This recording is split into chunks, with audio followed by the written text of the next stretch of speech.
히브리서 7장 1에서 28절 말씀입니다. 7장. 이 멜기세덱은 살렘 왕이요 지극히 높으신 하나님의 제사장이라.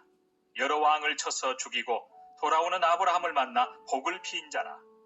아브라함이 모든 것의 10분의 1을 그에게 나누어 주니라. 그 이름을 해석하면 먼저는 의의 왕이요 그 다음은 살렘 왕이니 곧 평강의 왕이요 아버지도 없고 어머니도 없고 족보도 없고 시작한 날도 없고 생명의 끝도 없어 하나님의 아들과 닮아서 항상 제사장으로 있느니라.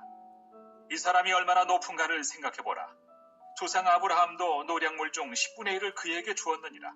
레위의 아들들 가운데 제사장의 직분을 받은 자들은 율법을 따라 아브라함의 허리에서 난 자라도 자기 형제인 백성에게서 10분의 1을 취하라는 명령을 받았으나. 사랑하는 형제 여러분, 6월 17일 금요일 저녁 묵상에 오신 것을 환영합니다. 하나님께서 이스라엘의 시조 아브라함을 부르실 때에 노아 이후 다른 그 어느 누구도 인류 가운데서 지명하여 부르지 않으시고 오직 아브라함 한 사람을 부르셨습니다. 그리고 땅과 큰 민족을 약속하셨습니다. 아브라함의 순종을 전제로 말입니다. 이것은 태초 에덴의 언약인 여자의 후손 그리스도의 나라를 세우시기 위하여 아브라함 한 사람을 선택하시되 대표로 아브라함과 소통하신 것입니다. 아브라함의 가정과 권속과 후손이 그 나라이고 가나안 땅이 그 영토가 되고 하나님의 말씀 순종을 잘하면 아브라함의 후손으로 오실 그리스도를 왕으로 맞이하게 될 것이었습니다. 하나님의 말씀이 그리스도의 법이고 그리스도는 왕으로 오실 것이고요. 그런데 그리스도가 오시기까지는 그리스도의 대리자가 바로 아브라함이고 이삭이고 야곱이고 그 후에는 기름 부음 받는 제사장, 왕, 선지자들이 바로 그리스도의 대리자인 것이죠. 하나님은 구약 역사를 통하여서 구원의 진리, 하나님 나라 공동체를 완성하는 원리 원칙인 진리를 역사의 진행에 따라 점진적으로 체계화하셨던 것입니다. 아브라함 때는 아직 체계화의 초기 단계라서 하나님께서 중요한 시점마다 중요한 진리 요소를 세우시는 모습들을 발견할 수 있습니다. 아브라함이 가나안 5개국 대 4개국 전쟁에 참전하여서 패배한 가나안 연합 5개국을 위하여 4개국을 무찔러서 돌아온 일이 있죠. 소돔에 살던 롯이 잡혀가니까 조카 롯을 구하기 위한 동기였는데요. 아무튼 하나님께서 놀라운 은혜를 베풀지 않으셨다면 어떻게 318명의 적은 수로 4개국 연합을 물리칠 수가 있단 말입니까? 아브라함은 이 놀라운 승전이 전적으로 하나님의 은혜인 것을 알았습니다. 그래서 어떻게 감사를 표현할까 하며 돌아올 때에 마침 살렘 왕이면서 하나님의 제사장인 멜기세덱이 나타나서 하나님께 영광을 돌리는 축복을 했습니다. 그래서 아브라함은 전쟁의 주인이신 하나님께 전리품의 11조를 드렸습니다. 멜기세덱은 하나님의 대리자로서 11조를 받은 것이고요. 이 만남은 제사장과 왕의 만남이라고 말할 수 있겠습니다. 국가의 체계가 잡히지 않았을 뿐이지 한 가정으로 이루어진 가족 공동체일지라도 왕은 왕인 것이죠. 이후 역사는 아브라함의 후손 이스라엘이 국가 교회 단계로 번성했을 출애굽 때부터 성문법인 율법을 그때 비로소 주시고 레위 지파 중 아론 가문을 제사장 가문으로 출애굽 이후에 세우시고 율법으로서 제사장의 계열을 국가교회 단계에서부터 세우셨습니다. 나중 역사를 그렇게 하셨을 뿐 원래는 하나님께서 제사장의 반차를 따로 세우실 주권을 가지고 계신 것이고요. 멜기세덱처럼 아브라함의 혈통과 무관한 제사장 계열을 세우시는 것이 아무런 문제가 되는 것이 아닙니다. 주권자 하나님이 하시는 일이니까요. 또한 창세기 시기에 있었던 동방사람 욥도 하나님께서 제사장으로 세우셔서 친구들을 위해 제사하지 않았습니까? 이렇게 하나님께서 주권적으로 제사장을 세우시는 것입니다.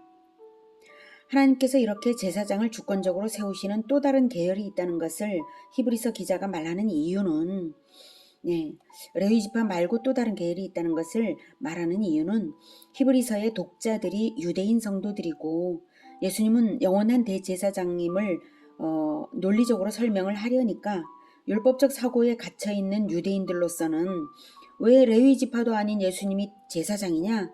이러며 어리둥절하게 여길 것이어서 설명을 길게 하는 것입니다. 아무튼 하나님께서 멜기세덱을 성문법인 율법 이전에 등장시키심으로써 영원한 대제사장이신 예수 그리스도를 예표하셨는데요. 그 공통점을 지난번에 말씀드렸었죠. 멜기세덱의 특징과 그리스도와의 공통점을 보면 첫 번째, 구약 율법 이전의 제사장입니다. 그러니까 율법을 초월한다는 점 같죠. 그리고 왕이면서 하나님의 제사장을 겸직했습니다. 살렘 왕이면서 제사장이죠. 예수님도 겸직이십니다. 11조를 받습니다. 11조를 받는다는 것은 11조는 하나님께 드리는 거니까 하나님을 대표하는 것입니다. 평강의 왕입니다. 살렘이라는 게 샬롬의 왕이라는 뜻이고요. 그리고 예수님은 예루살렘에 입성하실 때 나귀를 타셔서 평강의 왕으로 입성하셨죠. 그리고 시작과 끝을 알 수 없다는 것, 이것은 바로 시작과 끝이신 예수님, 영원하신 예수님을 예표하는 것입니다.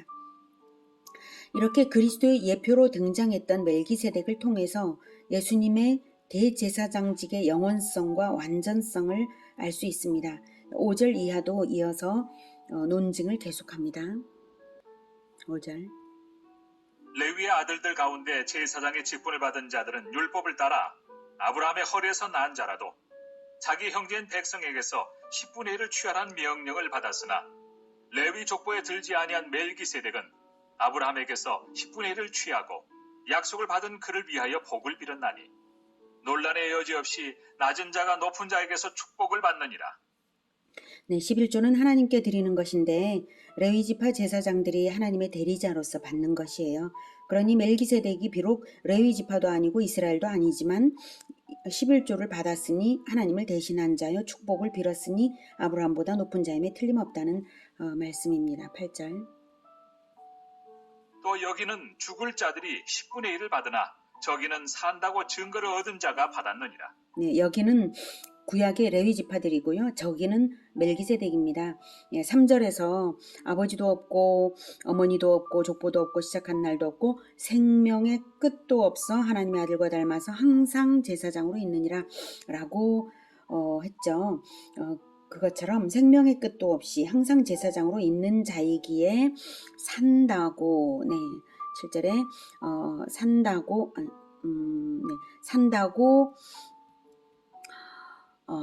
증거를 얻은 자라고 하는 것이고요. 8절이군요. 산다고 증거를 얻은 자라고 하는 것이고요. 그만큼 높은 자가 11조를 받은 것이 레위 지파도 하나님의 대리자로서 11조를 받았는데 하물며 멜기세덱이 받은 것이야 말할 것도 없이 마땅한 일이라는 것이고요. 9절.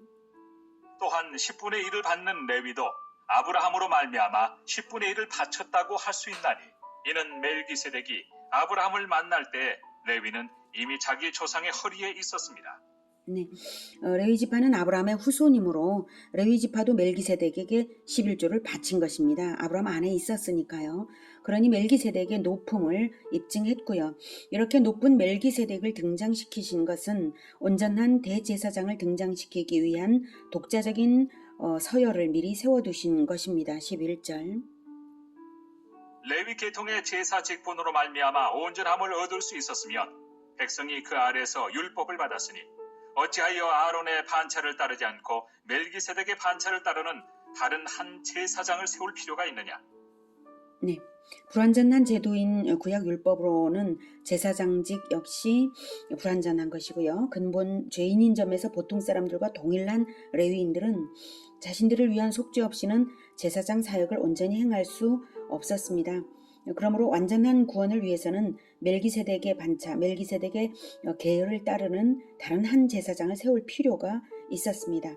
완전한 구원을 위한 제사장이므로 일시적인 직분이 아니라 영원한 직분이 될 것이고요. 12절. 제사 직분이 바꿔졌은즉 율법도 반드시 바꿔지리니 이것은 한 사람도 제단 일을 받들지 않는 다른 지파에 속한 자를 가리켜 말한 것이라. 우리 주께서는 유다로부터 나신 것이 분명하도다. 이 지파에는 모세가 제사장들에 관하여 말한 것이 하나도 없고 멜기세덱과 같은 별다른 한 제사장이 일어난 것을 보니 더욱 분명하도다. 네, 제사 직분이 바꾸어졌은즉 율법도 반드시 바꾸어지리니, 이것은 유대인들은 제사장 제도가 영원하다고 믿었어요. 그렇지만 역사 속에서 제사장 제도는 변질되었습니다. 예수님 당시에 제사장직이 종신직이 아니라 로마 황제가 임명하는 단기직이 된 사실을 보면 알 수가 있죠. 제사장 직제가 변질되었다면 율법도 반드시 바뀔 수밖에 없는 것이죠. 그래서 하나님께서는 완전한 법인 성령의 생명의 법을 주시려고 그리스도를 보내신 것이고, 이것은 한 사람도 제단 일을 받들지 않는 다른 지파, 즉 유다 지파에서 태어나신 예수님이 멜기세덱과 같은 별다른 한 제사장이 되신 것입니다. 16절. 그는 육신에 속한 한 계명의 법을 따르지 아니하고 오직 불멸의 생명의 능력을 따라 되었으니 증언하기를 내가 영원히 멜기세덱의 반차를 따르는 제사장이라 하였도다.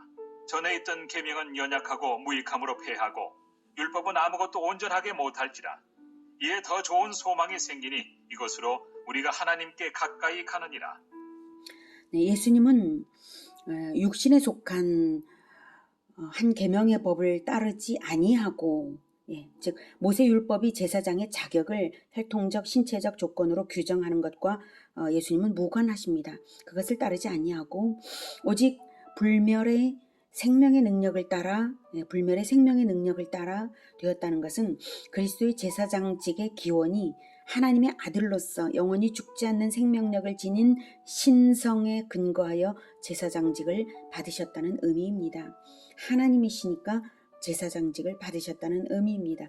그래서 하나님께서는 내가 영원히 멜기세덱의 반차를 따르는 제사장이라 라고 시편 110편 4절에서 말씀하셨죠. 시편 110편 4절, 여호와는 맹세하고 변하지 아니하시리라 이르시기를 너는 멜기세덱의 서열을 따라 영원한 제사장이라 하셨도다. 시편 110편 4절입니다. 그렇게 영원한 생명의 능력에 근거하여 제사장이 되신 분이시기에 예수를 믿는 우리의 구원도 마찬가지로 더 좋은 소망이 되고 하나님께 가까이 가는 것이 되고 영생의 보증이 되는 것입니다.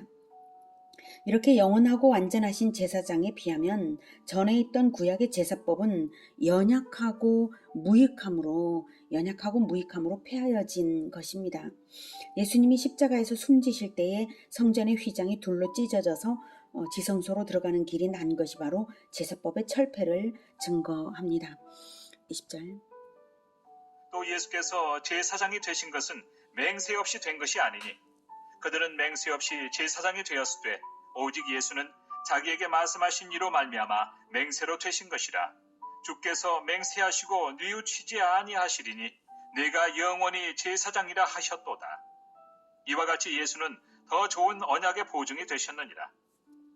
네, 방금 시편 110편 4절에서 여호와께서 맹세하시고 변하지 않으시는데 멜기세덱의 서열을 따라 영원한 제사장으로 임명하셨으니까 아주 확실한 것입니다. 맹세 없이 제사장이 된 구약 레위 지파 제사장들의 제사 집례도 언약의 보증이 되었는데 하물며 여호와 하나님의 맹세로서 영원한 제사장이 되신 예수께서는 말할 것도 없이 더 좋은 언약의 보증이 되신 것입니다. 23절. 제사장 된 그들의 수효가 많은 것은 죽음으로 말미암아 항상 잊지 못함이로되 예수는 영원히 계심으로 그 제사장 직분도 갈리지 아니하느니라. 그러므로 자기를 힘입어 하나님께 나아가는 자들을 온전히 구원하실 수 있으니 이는 그가 항상 살아계셔서 그들을 위하여 간구하심이라. 구약 제사장들은 죽을 수밖에 없는 유한한 인간이므로 수요가 많지만 예수님은 영원하신 분이시므로 직분의 변경도 없고 언제까지나 예수 그리스도의 이름으로 우리가 회개하며 나아가면 그렇게 회개하는 자들을 예수님의 이름으로 나아가는 자들을 구원하십니다. 지금도 여전히 하늘 보좌 우편에 앉으셔서 우리를 위하여 간구하고 계시기에 우리의 회개의 기도가 우리의 기도들이 상달되는 것입니다. 26절. 이러한 대제사장은 우리에게 합당하니 거룩하고 악이 없고 더러움이 없고 죄인에게서 떠나 계시고 하늘보다 높이 되시니라. 그는 저 대제사장들이 먼저 자기 죄를 위하고 다음에 백성의 죄를 위하여 날마다 제사 드리는 것과 같이 할 필요가 없으니 이는 그가 단번에 자기를 드려 이루셨습니다. 율법은 약점을 가진 사람들을 제사장으로 세웠거니와 율법 후에 하신 맹세의 말씀은 영원히 온전하게 되신 아들을 세우셨느니라. 예수님의 십자가의 기도와 죽으심은 근본 죄 없으신 분이요 완전한 제사장으로서 완전한 제물을 단번에 올려드린 영원한 제사가 되었습니다. 그래서 날마다 죄지을 가능성이 있는 인간이 날마다 자기를 위하고 백성을 위하여 날마다 반복적으로 제사를 드려야 했던 것처럼 할 필요가 없으십니다. 그래서 율법은 약점을 가진 사람들을 제사장으로 세웠거니와 율법 후에 하신 맹세의 말씀은 영원히 온전하게 되신 아들을 세우셨기에 지금도 제사장으로서 우리를 위하여 일하고 계신 예수님의 이름으로 회개하며 나아가면 십자가의 제사는 지금도 하나님 앞에서 유효하고 영원히 유효하게 일하고 있는 것입니다. 오늘은 구약 율법의 약점을 초월하신 완전한 대제사장이신 예수님을 만났습니다. 우리가 예수님의 이름으로 죄를 고백하며 언제든지 어디서든지 나아갈 수 있는 것이 수천 년 구약 율법으로 토대가 마련되고 체계화되어서 그것을 이제 넘어서서 영원한 제사장으로 오셔서 이루어 주신 일입니다. 또한 구약 시대의 불완전한 인간들을 왕과 제사장과 선지자가 되게 해서 그리스도의 대리자로 세우신 하나님께서는 지금도 이 시대에 그리스도의 대리자들을 세우시고 계십니다. 바로 예수 제자들입니다. 그리스도의 대리자로 세우시기 위하여 우리에게 생명의 성령의 법을 영혼에 새겨 주시고 성령을 부어 주시고 하늘과 땅의 모든 권세로서 세상 끝날까지 복되게 보장하시는 것입니다. 우리를 향한 하나님의 열심과 그 수천 년간의 열심과 포기하지 않는 사랑과 완전하심이 어떻습니까? 우리가 왕같은 제사장으로 부르심 받은 것은 그 오랜 동안의 하나님의 열심으로 마침내 이루어진 일인 것입니다. 우리가 이 부르심을 무시하지 말고 거부하지 말고 예수님의 아름다운 덕을 말과 행실로 널리 증언하는 그러한 예수 제자들이 되시기를 기원합니다. 기도하겠습니다. 하나님께서 예수님을 믿는 모든 자들로 하여금 부르시고 또 부르시면서 예수 제자가 되게 하시기 위하여 수천 년 역사 속에서 율법을 주시고 제사장을 세우시고 그리고 연단식 하시고 그 모든 과정을 인내하시며 다 이루어 오셨습니다. 마침내 영원한 대제사장 우리 예수님을